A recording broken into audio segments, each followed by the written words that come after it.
Então tá bom. Ficou feliz com a sua prova, com a sua nota da avaliação mensal? Uhum. Então tá bom. Gente, quem que é Leo 12, vocês sabem? Sei não. É o Leonardo. Ah. Então tá, né? Vamos admitir. Bom, pessoal, a gente percebeu que vários de vocês ainda não fizeram a prova. Quem já fez, percebeu que vocês têm 2 chances para fazer, tá? Então, vai valer, obviamente, a maior nota. Então, seria interessante que vocês não perdessem a chance de ter uma boa nota, né? Se estão fazendo a prova e tem algum tipo de questão que vocês estão na dúvida, a maioria delas está relacionado às trilhas, né? Então a gente percebe que normalmente as pessoas que não fazem as trilhas são as pessoas que tiram notas menores. Então, assim, façam com cuidado, né? Façam prestando atenção, porque eu gostaria de verdade que vocês aproveitassem da melhor maneira essa oportunidade, tá? Bom, 7º ano, dado o recado, é importante que vocês também façam trilhas. Eu vou dar um recado para algumas pessoas que estão nessa aula e que nunca fazem as trilhas, então é importante que vocês tomem esse cuidado, porque, como vocês já sabem, eu utilizo as trilhas como recuperação. E, infelizmente, quando a gente olha, né, o cenário,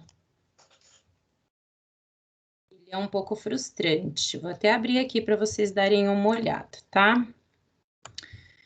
Do que eu enxergo. Enquanto eu abro aqui para compartilhar com vocês, a gente vai continuar fazendo correção do caderno de atividades. Eu não me lembro se nós concluímos a página 25 ou só fizemos até a 5A. Eu não me lembro. Aí, se vocês puderem, por favor, verificar, a gente já conclui isso.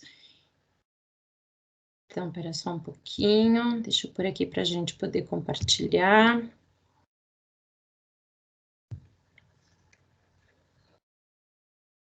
Ó, então aqui é a visão que eu tenho, né, de trilhas. Então, a gente tem 1, 2, 3, 5 trilhas liberadas para vocês neste bimestre. Quando a gente olha, né, então eu vou olhar aqui a primeira, que está falando da região sul. Esse aqui é o cenário do 7º A.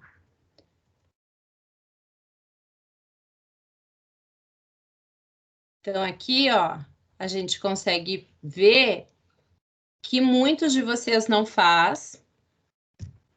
Muitos entram e fazem sem prestar muito atenção, porque de 5 questões erram todas ou acertam só a metade.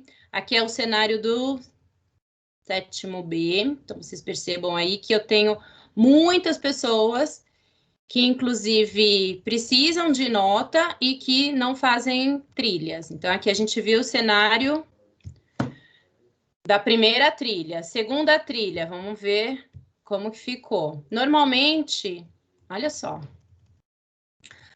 as pessoas que fazem as trilhas são normalmente as mesmas, né? Então, é um cenário que se repete. Então, a gente consegue traçar um cenário fiel de quem é esse meu aluno, né? Quem é o aluno interessado, quem é o aluno que faz prestando atenção, ou quem é o aluno que entra e acessa só para dizer que fez, né? Mas a gente tem situações aqui que são bem preocupantes, porque no que concerne a recuperação contínua, muitos de vocês não dão a mínima importância para isso. Agora a gente está vendo paisagens naturais. Olha isso, Santo Cristo, tenha misericórdia.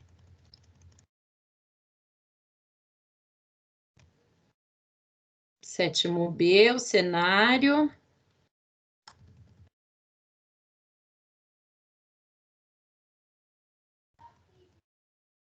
Então, a gente tem uma situação que, para alguns alunos, estão numa situação confortável, né? Estão numa situação tranquila, já conseguiram atingir, já fizeram tudo que era necessário, mas quando a gente pensa em trilhas, olha isso, gente.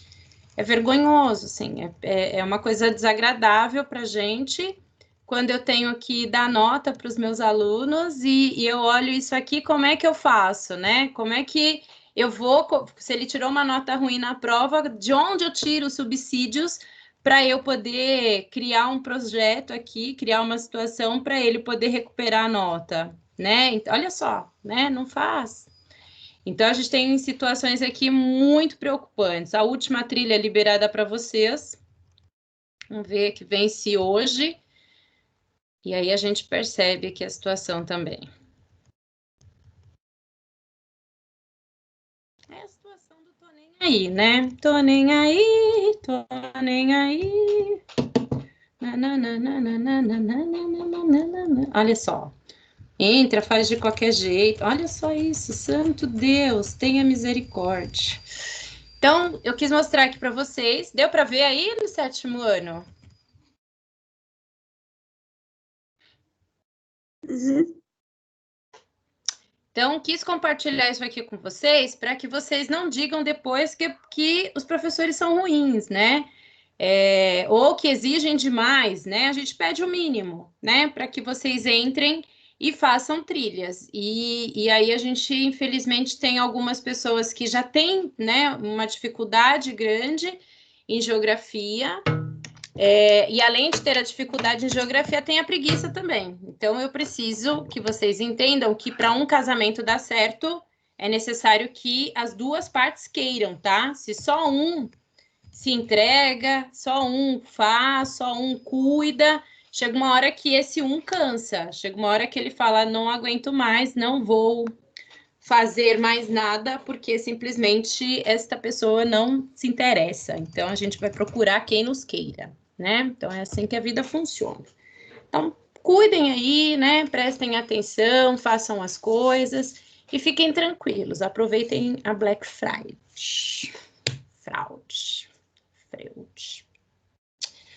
Bom, pessoal, dito isso, vamos continuar aqui com as nossas correções. Caderno de atividades, vocês podem, por favor, me dizer onde nós paramos?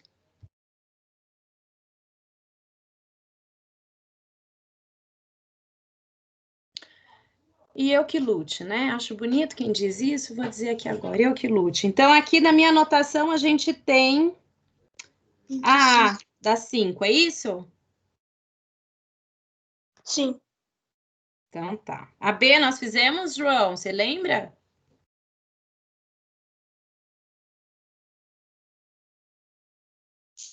A B não, só A. Tá, então vamos fazer a B. E você é a princesa que eu quis coroar.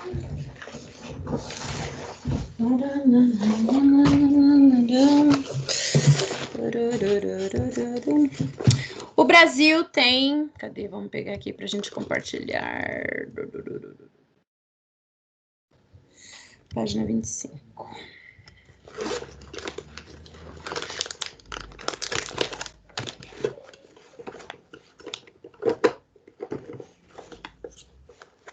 Gente, eu tinha certeza que eu tinha levado isso, eu acho.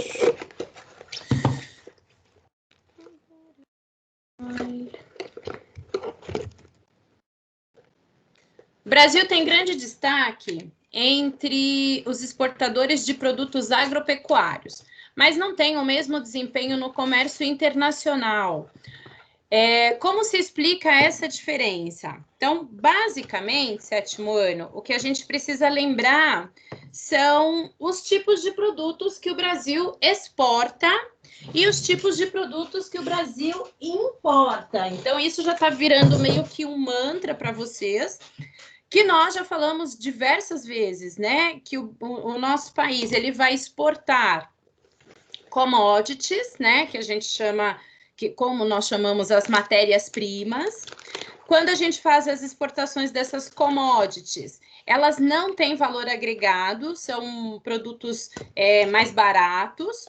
apesar de exportarmos um grande volume, né, e nos trazer uma certa rentabilidade por isso, mas são produtos com baixo valor agregado. E o que a gente precisa comprar? Né? Precisa importar produtos que tenham mais tecnologia, produtos que são manufaturados, produtos que têm maior valor agregado.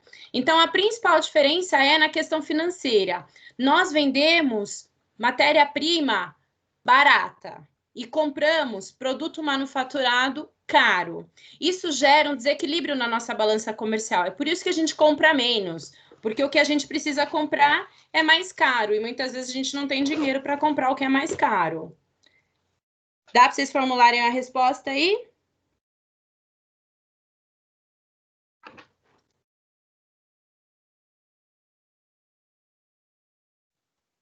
Dá.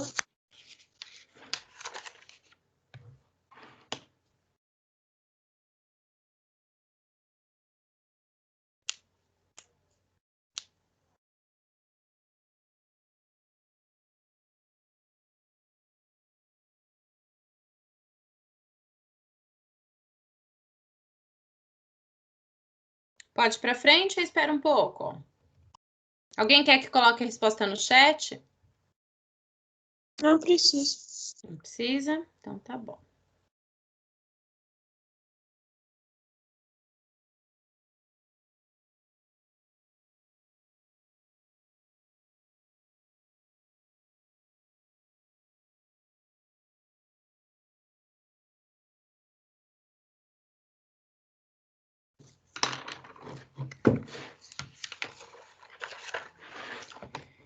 E você? Pode ir para frente, João. E os demais? Pode. O principal parceiro comercial do Brasil é a China.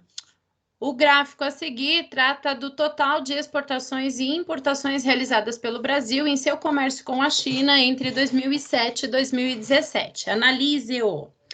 Então, a gente percebe aqui, né, que em 2007, o Brasil, então, a gente tem aqui, né, o verde são as exportações, o que a gente vende, o laranja são as importações e o saldo da balança comercial, se é positivo ou negativo. Então, a gente pode perceber que nos anos de 2007 e 2008, o saldo da nossa balança comercial com a China, ele era negativo. Por que ele era negativo? Porque nós comprávamos mais e vendíamos menos, tá? De 2009 até 2017, o saldo da nossa balança comercial, ele vem sendo sempre positivo. Por quê? Porque a gente está vendendo.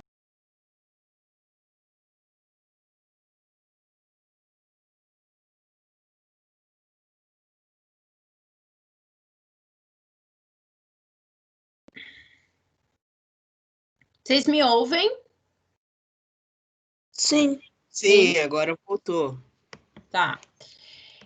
Então, a gente percebe que de 2009 para frente, o saldo da nossa balança comercial ele vem sendo positivo, porque a gente está vendendo mais do que comprando.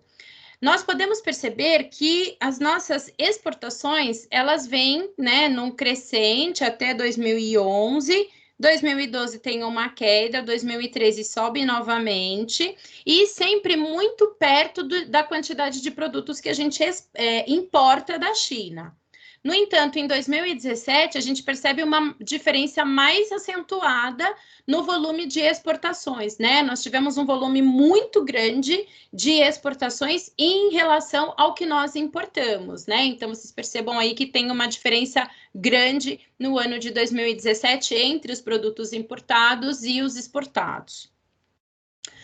Feita essa análise, vamos então às respostas. Assinale com um X as afirmações que interpretam corretamente os dados do gráfico. A partir de 2009, o Brasil registra superávit em suas relações comerciais com a China? Sim ou não? Sim. Sim, isso mesmo. Então, a gente pode perceber aqui que nós já tivemos aqui um saldo positivo na nossa balança comercial. Isso mostra um superávit. 2007, 2008, nós tivemos um déficit, tá? Então, superávit é quando você vende mais do que compra, tá? Desde 2011, há um crescimento no saldo da balança comercial brasileira em relação ao ano anterior. Então, ele está falando que de 2011 há um crescimento no saldo da nossa balança comercial em relação ao ano anterior. Se nós olharmos aqui, né, o ano anterior, 2010, 2011 realmente teve um salto. Só que quando eu venho para 2012, o que que aconteceu? Subiu ou desceu? Desceu? Diminuiu. Se desceu, houve crescimento? Não. Então, a gente não vai assinalar essa, tá? Não houve crescimento. O ano de 2013 apresentou o maior valor na diferença entre exportações e importações favoráveis ao Brasil. Isso é verdadeiro? Vocês acham que vai ser assinalado ou não, observando esse gráfico? 2013 foi o ano que teve mais diferença entre o que a gente vendeu e entre o que a gente comprou? Não, 2017 foi o maior Isso ano. mesmo. Então, 2017 foi o ano que apresentou o maior valor, né? Então, a gente não vai assinalar esse aí também, não. A crise financeira mundial de 2008 e o fortalecimento dos BRICS contribuíram para o crescimento das relações comerciais entre Brasil e China. Então, vamos reparar aqui, ó. 2008, né, comprava menos. 2009, a partir do período da crise, a gente começa a perceber uma relação mais íntima de comércio entre Brasil e China, tá? O fato é que quando você tem a formação dos BRICS, né? Vocês lembram o que são os BRICS?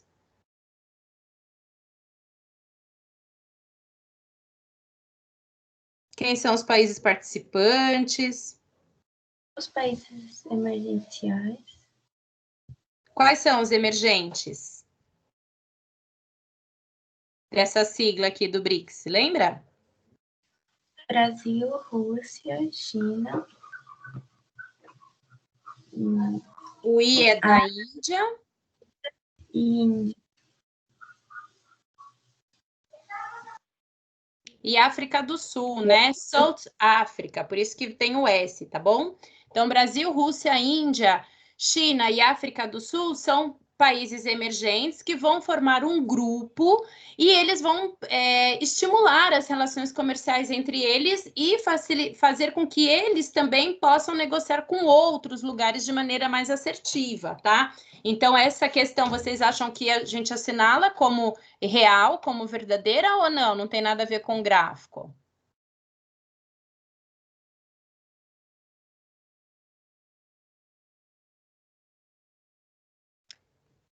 A partir de 2008, houve um crescimento da parceria do Brasil com a China em relação de exportação?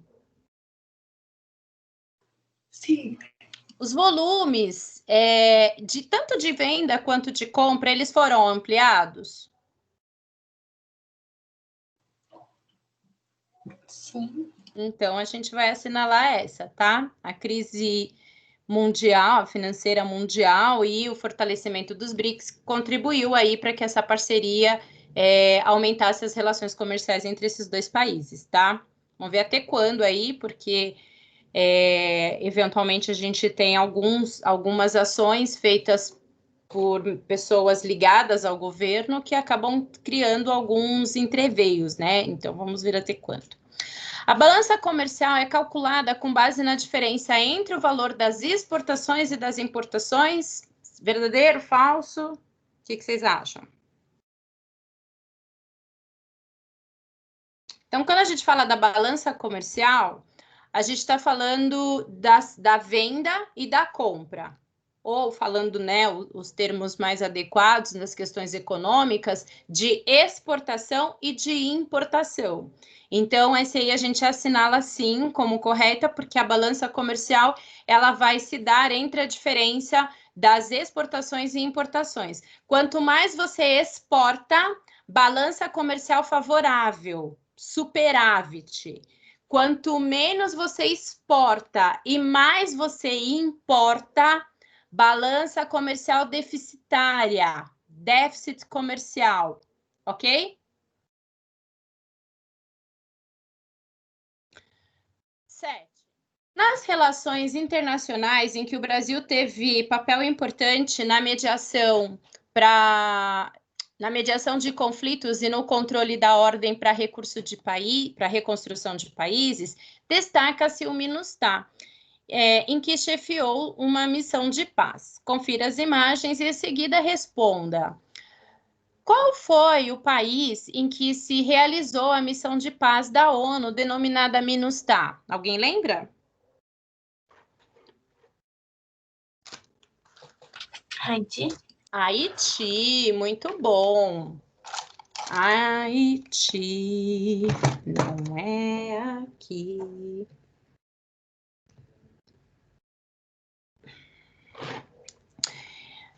Descreva de forma breve a localização desse país. Alguém chegou a fazer isso ou não? Eu fiz, Pro. Pode falar, por favor. Em uma ilha no Mar do Caribe, com fronteira à República Dominicana. Isso mesmo. Então, só acrescenta aí, né? O Haiti, ele fica na América Central. Então, o ano que vem, vocês vão estudar continente americano, e aí vocês vão perceber que o continente americano, ele é dividido em 3, né? América do Norte, América Central e América do Sul. Então, ele fica na América Central, e a América Central ainda vai ter uma outra divisão, tá? Porque ela vai ser dividida em istmo, que é o continente, que é uma partinha fininha, né? Que vai ligar a América do Norte à América do Sul. Então, você tem essa parte fininha ali, a gente chama de istmo. E a gente tem a parte insular. Então, o Haiti fica na América Central, na parte insular, que é denominada de Antilhas, né? Então, as grandes ilhas da região ali do Caribe são chamadas de Antilhas. E ele faz divisa ali com a República Dominicana. Muito bom. Durante quanto tempo tal missão foi conduzida? Por quantos anos o Brasil ficou no Haiti? 13 anos, tá? De 2004 até 2017.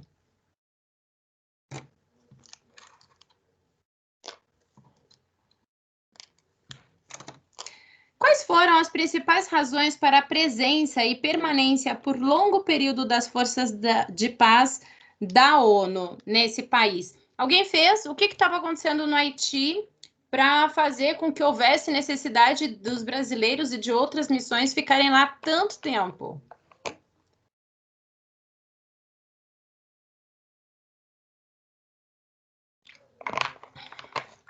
Era manter a ordem e segurança nas principais cidades do país? Eu não ouvi o começo, desculpa. Manter a ordem e segurança nas principais cidades do país? Manter a ordem e segurança nas principais cidades, isso mesmo. Então, assim, o Haiti foi colônia da França. Quando o Haiti se tornou independente, ele foi governado por presidentes que eram muito corruptos. Isso gerou, por parte do governo, né?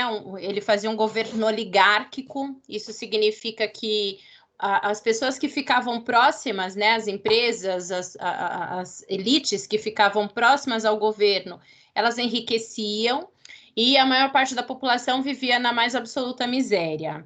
Isso gerou no país uma instabilidade profunda, onde essas instabilidades políticas, né, elas produziam com que o país chegasse à beira de uma guerra civil. Então, era necessário uma ação de paz da ONU para conter os ânimos, né, para que essa população diminuísse aí essa violência generalizada, né, e tudo mais. E para piorar a situação, né, o Haiti em 2010 ele vai sofrer um terremoto de grandes dimensões, de grande magnitude, que a capital vai ser praticamente toda destruída. E aí vai faltar tudo, né? Vai faltar alimento, vai faltar água, vai faltar medicamento, não tem hospital, falta infraestrutura, falta tudo nesse país, que é bem pobre, é o mais pobre da América, do continente americano. E aí isso gera uma infinidade de roubos, de conflitos, de disputas por comida, vira uma situação muito ruim, né? Na época a mídia transmitia e a gente tinha uma sensação de tristeza, né? Muito profunda, porque as pessoas elas brigavam por pão, elas brigavam por água, porque não tinha, né? Então era uma situação bem difícil. Então, para manter a paz, para manter a ordem, foi necessário aí, todos esses anos aí para que eles conseguissem controlar os ânimos, né? Por que é importante para o Brasil chefiar uma missão de paz como a MINUSTAH ou ainda participar de mediações políticas em outras regiões do mundo? Alguém fez essa? Alguém sabe me dizer por que é importante o Brasil e qualquer outro país participar de várias frentes? Para evitar outras guerras? Na verdade, não. Ele está perguntando aqui, né, por que pro Brasil é importante, né? Então, o Brasil, efetivamente, ele não consegue evitar guerras, né?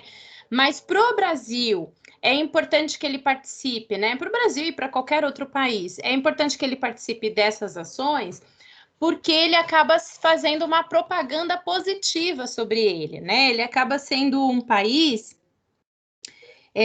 que seja protagonista em ações, né, de paz, em ações de resolver questões sociais, políticas, econômicas, questões ambientais. Então, isso promove o Brasil a um país que gera um certo respeito, né? Porque é um país que entra e faz e consegue resolver.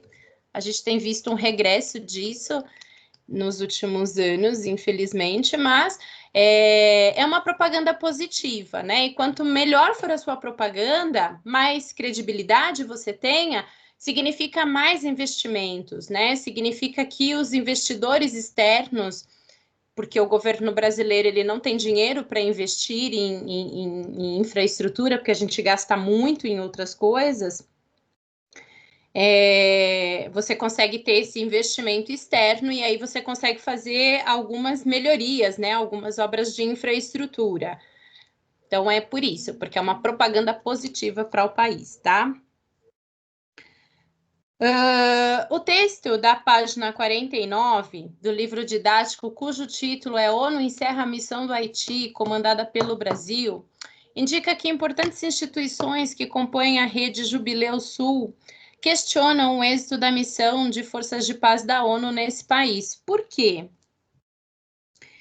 Eles alegam, né, que essa missão aí do MINUSTAH, ela teve algumas violações dos direitos humanos, né, e o fato de haver violações promoveu uma desacreditação nessa missão, né? Essas violações dos direitos humanos fez com que praticamente todo o trabalho que o Brasil fez lá não resultou positivamente, né? Então, isso também deixa um bom exemplo para a gente saber que você pode fazer 10 coisas certas. Uma coisa errada que você faz é a que te marca, né? É ela que vai deixar o teu registro. Então, por conta dessas queixas, né, de não respeitar os direitos humanos, essa missão, ela, infelizmente, sofreu um processo de desacreditação.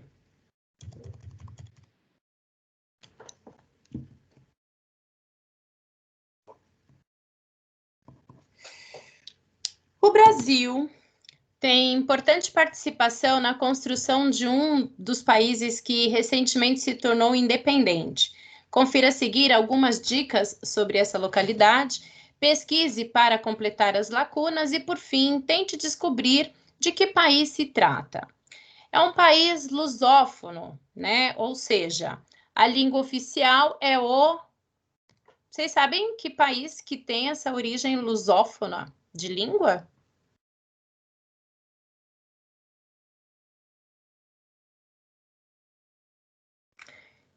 Então, eles falam a língua oficial é o português. porém, essa língua é falada predominantemente pelos mais velhos. Mal se tornou independente de um país que fala português, ele foi colônia de quem?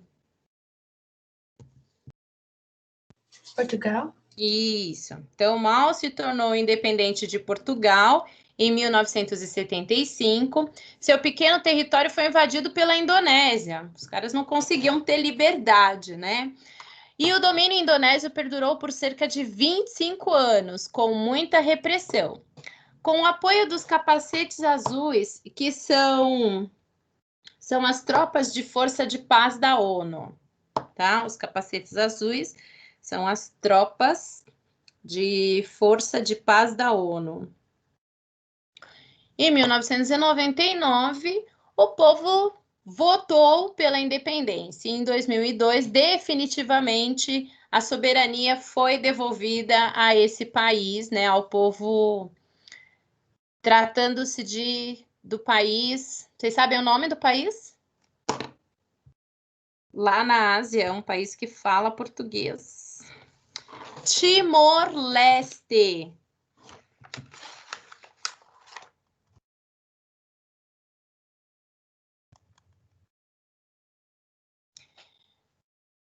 Observe o planisfério aqui. Então, aqui a gente tem o mapa mundi. Que países estão destacados neste mapa? Que país é esse aqui, ó? O Brasil. Brasil. E esse?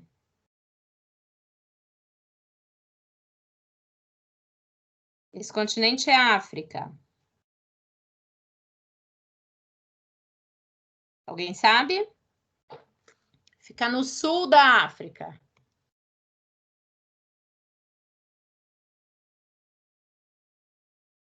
Vamos pular. Esse aqui, ó, que é o maior país do mundo em termos continentais. A Rússia. Rússia, muito bom. E esse aqui, ó, que é um país que está querendo se tornar a primeira economia do planeta. Hoje é o segundo em termos de PIB. É uma ditadura. China, muito bom. Então, a gente já tem o Brasil, a Rússia, a China e esse aqui, ó, é um país que foi colônia britânica até 1949. Aí teve um cara chamado Mahatma Gandhi que lutou pacificamente pela independência do país. Ironicamente, ele acabou sendo assassinado. É um país muito interessante que tem uma diversidade cultural bárbara, incrível. Religião predominante é o hindu.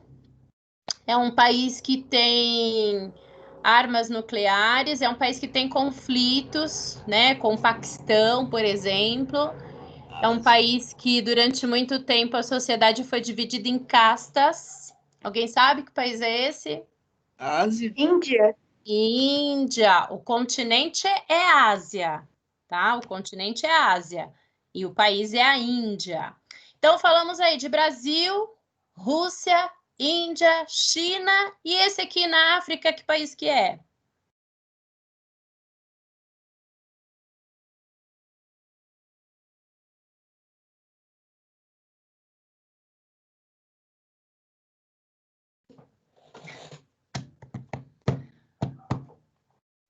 Que grupo de países destacados no mapa integram? Então vamos lá. Brasil, Rússia, Índia, China e esse aqui, ó, formam que grupo de países? BRICS. BRICS, muito bem. Então bota aqui, ó, BRICS. Vocês falaram 4 países, qual que falta? Quais são esses países? A África do Sul? Isso mesmo. Então, faltou só a África do Sul. Então, é isso que vocês vão colocar aí, tá? BRICS, Brasil, Rússia, China. Brasil, Rússia, Índia, China e África do Sul.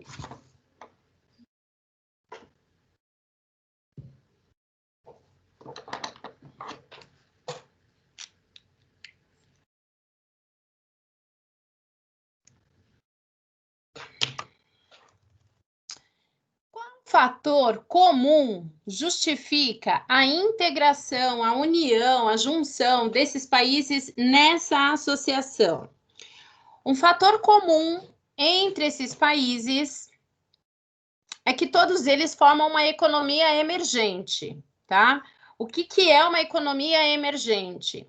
São países que eles podem, né, se projetar, eles têm condição econômica de se projetarem como países desenvolvidos, tá? Ou seja, eles são, se formos analisar o PIB desses países, eles recebem muito dinheiro. São países que estão entre as maiores economias do globo, tá? Estão entre as 10 maiores economias do mundo.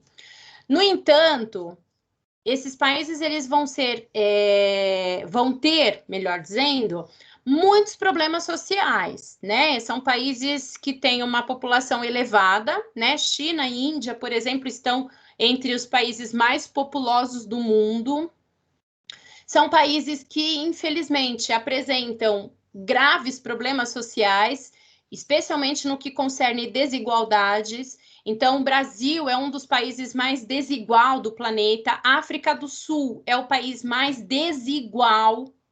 A Índia, por conta dessa herança, né, da sociedade ter sido dividida em castas, castas é como se fossem classes sociais, tá? Só que, por exemplo, aqui no Brasil, nós vamos ter classe A, B, C, D, e é possível uma ascensão nessas classes, né? Ou seja, se você trabalhar, se você estudar, se você conseguir melhorar de vida, você sai da classe C e vai para a classe B e assim sucessivamente, tá?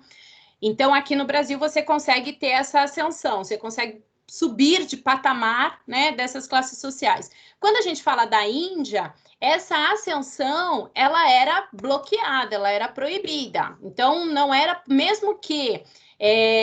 então, assim, você tinha as castas, né, essa sociedade dividida em castas, onde você tem as castas do comerciante, dos que são...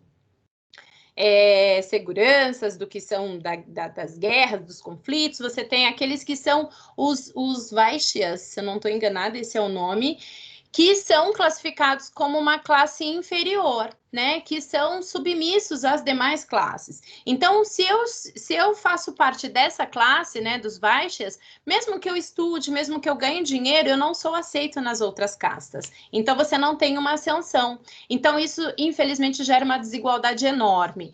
Na África do Sul, você tem um processo de desigualdade racial elevadíssima, né? A África do Sul, ela foi colônia da Holanda e da Inglaterra. Então, você tem os brancos com acúmulo de riqueza e os negros vivendo numa penumbra terrível, né? Durante muitos anos, era lei, né, na África do Sul, uma questão de segregação racial, né? O que é segregar? É separar. Então, você tinha uma separação entre brancos e negros. E essa separação, ela era extremamente perniciosa, porque ela não permitia, por exemplo, que negros e brancos convivessem nos mesmos espaços, né? Esses negros e brancos não podiam compartilhar um ônibus, por exemplo, né? Havia um ônibus destinado somente aos negros e ônibus somente aos brancos. Praças públicas não poderiam ser compartilhadas. Os bairros, né? Também não eram compartilhados. Então, haviam bairros com infraestrutura, com todas as condições, que eram habitados apenas pelos brancos. E aos negros, eles eram obrigados a ir para os boêmeres, que eram bairros mais antigos e mais afastados, desprovidos, né, de infraestrutura, com condições precárias, longe de tudo. Então, essa herança gerou aí um processo de desigualdade tremendamente elevado, né? Então, o fator que justifica essa integração é eles serem emergentes. Eles conseguem ser ricos, mas eles ainda têm muitas dificuldades de resolver questões sociais. Além de questões sociais, tem também dificuldades em resolver outros aspectos no que concerne a sustentabilidade, né? São países com exceção da China, são países que enfrentam muita burocracia, são países que enfrentam processos de corrupção. Então, você tem muitos problemas, né, sociais que são resolvidos aí, porém a longo prazo, né? Então, essa é uma das questões aí que integram esses caras. Deu para entender, sétimo ano?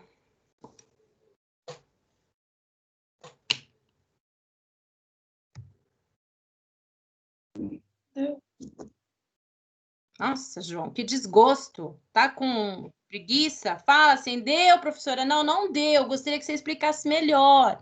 Fala com força, com energia. Deu para entender ou não, sétimo ano? Sim. Sim. O que deu para entender, Gabriel Deodato? Sobre os países associados aí, que quase todos têm uma classe social e a maioria, e algumas não tem chance de subir, outras sim. Ok. Bom, pessoal, com isso, então, nós finalizamos os nossos conteúdos teóricos, né? Finalizamos a apostila, finalizamos o caderno de atividades. Infelizmente, né, a gente não consegue estar aí, né, junto com vocês para ver o que efetivamente vocês estão fazendo, se estão corrigindo ou se estão jogando, se estão acompanhando a correção ou se estão deitados e dormindo e aí, quando vocês são chamados, vocês acordam e aí a câmera cai, enfim. Então, nós terminamos o nosso conteúdo e aí eu vou fazer o seguinte, eu vou passar aqui para vocês, na verdade, eu vou iniciar um videozinho para vocês, que ele é um vídeo de 2018, então ele estava falando sobre o governo Bolsonaro, ele ainda ia assumir, ele fala um pouco dos desafios que o novo governo teria de assumir. Mas ele é um vídeo interessante porque ele vai trazer efetivamente um panorama geral de tudo aquilo que a gente viu. É óbvio que ele não vai trazer de maneira mais, sei lá, de maneira mais específica, falando sobre as questões ambientais, sobre os aspectos naturais do Brasil, mas ele vai falar muito sobre as questões econômicas e sobre as questões sociais, enfim, os desafios todos que o governo tem para tentar resolver. Então, a gente tem 6 minutinhos, eu vou iniciar, e aí a gente continua a ver esse vídeo nos nossos próximos encontros, tá? Porque eu acho que ele fecha, ele arremata tudo aquilo que a gente já falou, tá bom? Espera só um pouquinho aí que a gente vai compartilhar com vocês.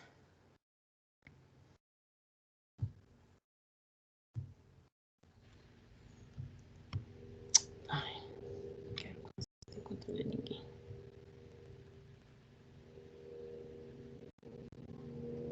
Tá compartilhando aqui com os senhores? Sim. Olá. Afinal, qual é o Brasil real? E o som? Sim. Sim. Sim. Precisa aumentar um pouco mais ou tá bom? Tá bom. Tá bom? Oh, meu Deus do céu. Então, a gente vai passar aí para vocês. O novo governo que assume em janeiro vai encontrar. Muito além da dívida, do déficit fiscal e de outros números da economia, existe um país habitado por mais de 200 milhões. São pessoas que necessitam de serviços de saúde, educação, transporte, segurança, saneamento e muito mais. Precisam de empregos e de algum sinal de que conseguirão levar alimentos à mesa, pagar as contas e manter os compromissos do dia a dia. Tudo isso faz parte de um xadrez tão complicado que os economistas ou governantes não dominam com precisão, sem contar o fator político, é claro. Nessa edição do Matéria de Capa, vamos mostrar alguns retratos desse Brasil real. E tem mais. O que podemos aprender com os países mais bem-sucedidos no setor educacional?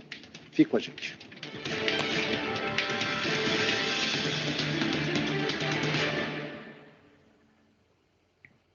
Tirar mais de 12 milhões de pessoas do desemprego, promover a retomada do crescimento econômico sem ter dinheiro para investir e descobrir um meio de cobrir o rombo de 150 bilhões nas contas públicas. Esses são apenas alguns desafios à espera do novo governo que assume em janeiro. Hoje, esse rombo nas contas públicas, ele já está em 190 bilhões, tá? Então, a gente deve muito.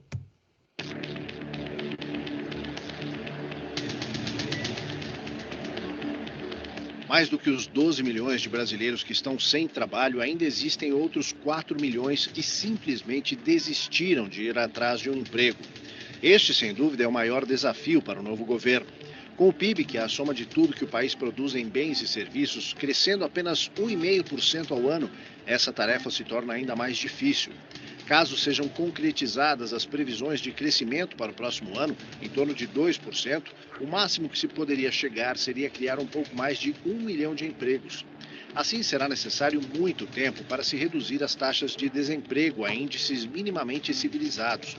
Acontece que, para se promover o crescimento econômico e gerar postos de trabalho, é preciso investir, principalmente em obras de infraestrutura, que demandam mão de obra em larga escala. Mas o orçamento do governo está comprometido em cerca de 98% com despesas obrigatórias, como salários do funcionalismo, gastos com a previdência, saúde, educação e muitas outras. Sobrariam apenas 2%, mas o Congresso e o próprio governo não param de criar novas despesas. Nesse quadro, só é possível contar com investimentos privados, e esses andam cada vez mais escassos. Ao mesmo tempo, as contas públicas não fecham e o déficit atual gira em torno de 150 bilhões de reais. Para cobrir o rombo, o governo vai aos bancos e faz empréstimos, o que aumenta ainda mais a dívida pública. Então, aqui, sétimo ano, esse início desse panorama, ele está trazendo toda uma bola de neve que só vai, né, sendo ampliada, que só vai recebendo aí agregações de custos mais maiores, né? Então, a gente viu ali, por exemplo, que existem várias áreas de entradas para esses gastos exorbitantes. Então, você tem no Brasil um país das desigualdades. Vocês viram ali no início que ele mostra, por exemplo, os salários de alguns funcionários públicos. Então, você tem dentro do funcionalismo público pessoas que vão ganhar salários de mais de 30 mil reais, né? Embora exista um teto máximo de pagamento, dizendo que ninguém pode ganhar mais do que o presidente da República, mas a gente tem pessoas que ganham muito mais do que isso.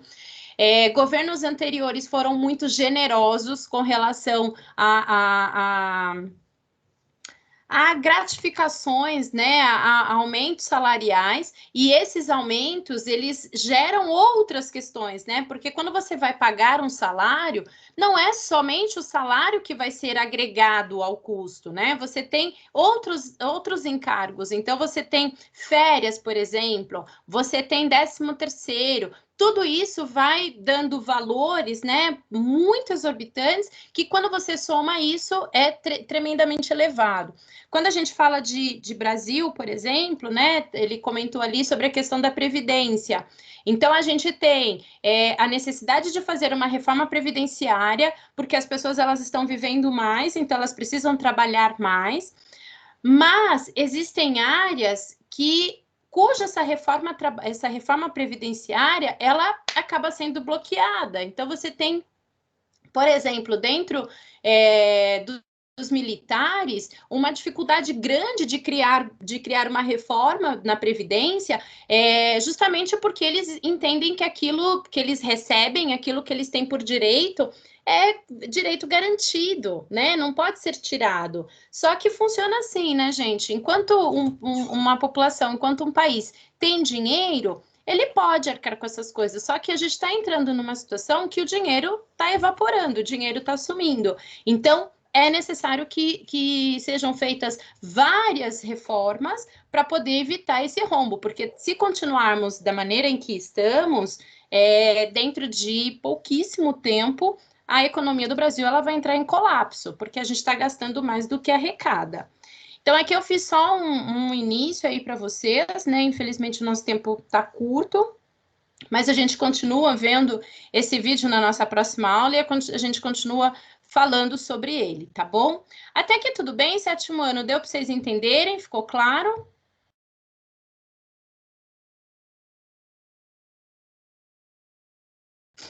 E todo mundo foi tomar café, a gente fica feliz com isso. Gente, então eu paro por aqui. Um beijo para vocês. Fiquem com Deus e até quarta-feira. Até quarta-feira, tá? Um beijo. Tchau. Tchau. Tchau.